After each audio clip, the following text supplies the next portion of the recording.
तो एठी आम घरे मो बाबा केते सुंदर जिनस लगे आपण मैंने देखु केते सुंदर जिनसटे एटा हला आम नाटकुली तो बहुत बड़ बड़ होती किंतु एटा पाची ना अल्प पाची बेसी भी पाची ना अल्प पाची मो झी मु आसचु तो जोटा बेसिका पाची माँ झी आम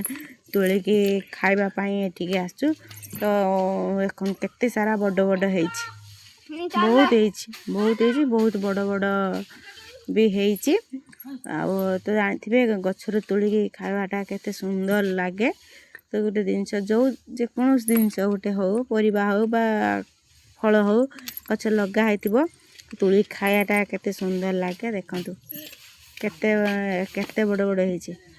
बहुत भी मीठा थिला बहुत बढ़िया लगुला माँ झील तोलिकी खाऊँ मो झी को भी ये मु तोलिकी दूची बहुत बड़ बड़ होती बेसी भी पाचिनी अल्प पाची ये माँ झी आम तोलिकी खाऊँ बहुत मीठा बहुत सुंदर भी लगुला।